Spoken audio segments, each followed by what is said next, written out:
Hello and welcome back to Game Vitamins. My name is Nick and today I got bumped from level 2 to level 3 seller on TCG Player. So I'm kind of a big deal now, only 3 days after my other video where I was at level 2 giving all of my great insights as a noob and beginner seller. But with that being said, as we've discussed, I'm going over every single step, things that I learn in this journey of growing a Magic the Gathering business. So, level 2 to level 3, that is part of the journey. So I can now list 50,000 items, and with that comes a little bit of inventory management and figuring out how to allocate costs of goods sold, which is going to be the main topic of this video because I have now made about $150 profit on TCG Player. But what does $150 of profit really mean? And when you're going through the same thing, how are you going to allocate certain values to certain cards when you open up a pack and get one that's worth a penny and one that's worth $40? So that's the main topic of today's video, and I think there's going to be a lot to go over. So let's dive right in. God, I stumbled right at the end of my rant. I'm just getting better at talking to the camera without cuts. But anyway, without further ado, let's start talking about how we're going to allocate our different cards' prices within costs of goods sold. Because when you are buying a ton of cards to sell online, unless you're just buying them all at one blanket price, for example, bulk, I bought 20,000 cards of bulk and paid about a penny a card, maybe not the best deal, but a penny a card, and then you go out and buy, I don't know, a secret layer drop where it's like $5 a card.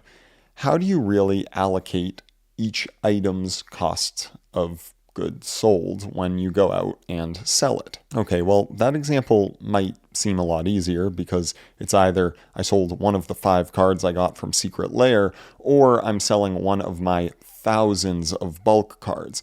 But when you start getting into the in-between zone where you're buying certain play boxes or collector boxes and opening those up for potential inventory, how do you start differentiating between some of those high value cards that you pull and some of the low value cards that you pull? And this is something that I've really been racking my brain on and trying to think of the best system without creating a job all around focusing on my cost of goods sold. I don't think it matters too much, but it's something that if you have any insight on and you know what I'm getting at, please let me know down below. So the reason that this is important to me is that when you're going to be running a business, you want to make sure that you are actually allocating your expenses and your income correctly. And when I talk about my $150 of profit on TCG Player, actually, I'll show you a screenshot of the chart just so you can get an idea in terms of the orders. And it might actually shed a little bit more light on this than I just can do by speaking at the camera. So now that you see it, I'm going to put it somewhere on the screen where you can actually kind of look through the numbers. You'll see that I have a couple different columns there. The overall amount that I generated from a sale, as well as the different fees associated, vendor fees from TCG Player, processing fees, and shipping fees, which for pretty much everything is including the cost of all of my materials. So 91 cents for most of them. For larger orders or higher value orders, since I'm new, I didn't want to get into a situation, so I paid a little bit more and put tracking on them. Figured better be safe than sorry within my first couple sales. And then you see my profit. So when you look at, for example, some of the ones at the very bottom, there's one where I only sold 2 cards and I allocated 68 cents to the cost of goods sold. But the 2 cards together totaled almost $30. And then there are other situations where I sold maybe 6 cards and I actually lost money on it. Again, because I allocated similar cost of goods sold to even those cheaper cards. And the reason I think that that is going to be my strategy moving forward is solely because I don't want this to be a massive time sink where I am trying to crunch down my profit on certain ones or make it look like I'm getting a profit on a lot of the other cards that might be of lower value, or even just that I'm lying to myself, because it would be very easy for me to add all of my cards together, including some of the collector box cards or Modern Horizons 3. When I opened that box, the average price per card was 36 cents. And it'd be very easy for me to just jam that together with my bulk inventory that was 1 cent per card for, again, 20,000 cards, and then say, oh, well, my average cumulative cost per card was 2 cents. But are you really profiting that much on every single card you sell when majority of what you sell might be Modern Horizons 3 and that bulk is still just sitting in your inventory? So what I'm getting at here is you could actually pad your profits and make it look like you're doing better just by having a much larger inventory of lower value cards. And I think that it's important to put a higher cost of goods sold on every single card that you sell, even if it is a low value card, just so then as you turn through inventory, you look back on, say, a month, not day by day or transaction by transaction, and you can actually say, okay, well, on a month as a whole, I turned over, I don't know, 1,000 cards. Maybe that's a lot. I don't know. I still haven't sold that many. I've only done like 40 transactions, but it got me to level 3. And say you turn over 1,000 cards. You can say, okay, well, over the course of all these different sets, Outlaws of Thunder Junction, my average price per card is 18 cents because of my cost of boxes, and I get 504 cards per box. And Modern Horizons 3 is 36 cents because the cost of a box for Modern Horizons 3 is double that of Outlaws of Thunder Junction. If you're about to type a comment, go watch my video on why I bought like $2,300 worth of Modern Horizons 3. I got pretty good deals on the boxes, so I'm talking about my cost of goods sold. But if you have your average cost per card from different sets, you can better assign costs. That's pretty much the sum of it. And I'd really like to know what other people think on this. Maybe I'm just a little crazy and I'm thinking too much in terms of all of the different aspects of kind of this business. I've never really done inventory-based business. I've done service-based business. And when you have to track inventory, and at the end of the year, when you have to go to the tax man and say, okay, well, this is how much inventory I acquired. This is how much I turned through. This was my cost of what I actually sold.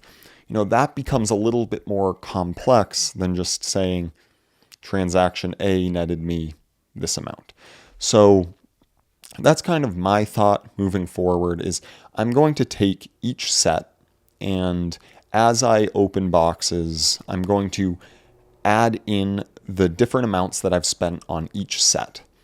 This will only really work for it'll work pretty much across the board other than regarding bulk, which I already have my costs there.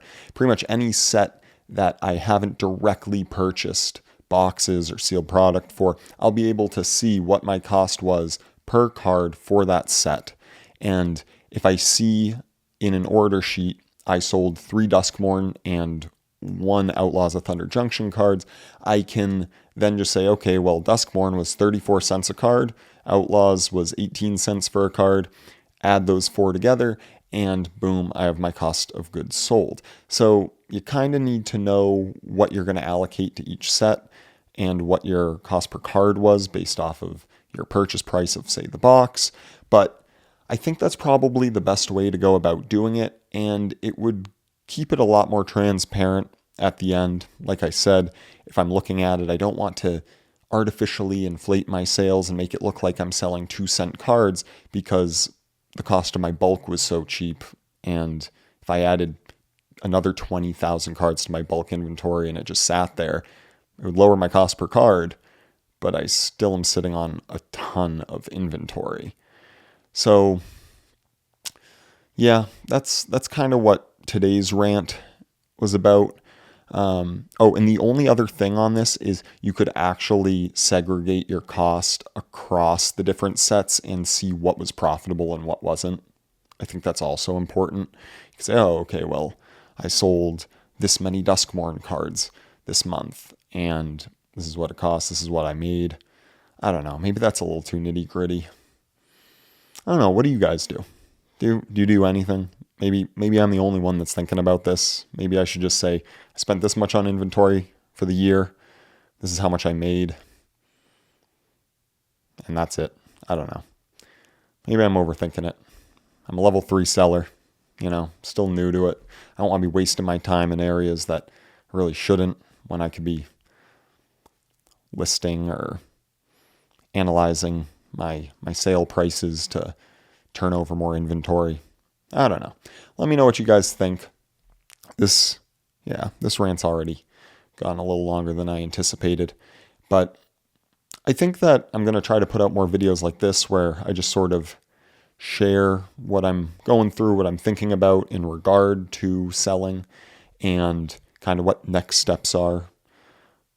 It's a nice little format, talking head. I know a lot of people do it. Hopefully it's entertaining and you can maybe gain a little bit of insight, or at least it gets you thinking.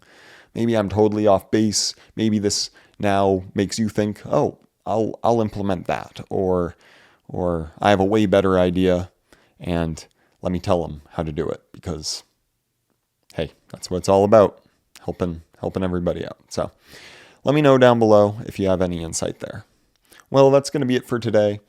Made $150 now on TCG Player, profit based off of my cost of goods sold that I just discussed. I'd say that's pretty good. I mean, most of it came from like a couple transactions, which you guys probably saw. I sold Endless Punishment, sealed box, made a good little chunk on that. A couple extra cards I didn't realize would spike in price, Metamorphosis Fanatic and Secret Arcade, both from the Miracle Worker pre-con on Duskmourn. Those 2 cards I sold for like $30. Luckily I bought a couple decks, and I was actually playing one. I pulled them out and sold them. I paid for the deck. Figured that was worth it. And otherwise, I've still got some of my higher value cards listed now, both on TCG Player and eBay. Don't mess me up with that, please. Maybe I'll pull them down off of one. I just don't want someone to like double buy and mess anything up there. So I've got like Ocelot Pride, Ulamog the Defiler still. I'm going to probably open up another box of Duskmourn just to kind of turn over some more inventory while that's hot. And I've got a lot of other boxes on the way that I got at pretty fair prices compared to the expected value. And again, right now, for me, it's all about kind of getting that broad inventory. I talked about it for a while in the last one where I'm trying to be competitive on my prices, but not chisel myself down to death. I noticed that's already worked on a couple sales where I just have a lot of Modern Horizons 3 listed, and people are buying cards that are usually cheaper for a little bit of a premium because I have 3 of them listed, or I have several cards that they might be buying. So that's been working out, and I'm just going to keep plugging away. Going to keep expanding that inventory. Want to try to get like 1,000 cards of most of the recent sets listed. Bloomburrow, Outlaws of Thunder Junction, Modern Horizons 3, Duskmourn. Got a good deal on Karlov Manor. I know no one likes that set, but I'm thinking maybe I'll just put like maybe 1 box worth out there. Just want to, expand that. As for the bulk 20,000 bulk cards, I'm still working on that. I've sorted through 10,000 of them. A lot of them are like lightly played, moderately played, and taking the time to sort through the cards and then sort through the quality, the condition. It's definitely taking longer than I thought, and there's been other ways I've kind of hit the ground running a little faster here, so I've been allocating my time more towards that. But without further ado, we'll get to it. Probably get to level 4 when I can scan all of that stuff in, do mass uploads, have access to pricing tools. It'll make it a lot easier, especially when I'm going through that many cards. So anyway, by the time you're seeing this video, I'll probably have a good little chunk of inventory on TCG Player. If you're enjoying the channel and want to support, feel free to buy a card or see if I have anything that you might need already anyway. And otherwise, you don't even need to buy anything. Just subscribe, give me a like, follow along on the journey, and let's see where it goes. I'm looking forward to it. Thank you all for watching, and we'll catch you in the next one. Have a good day.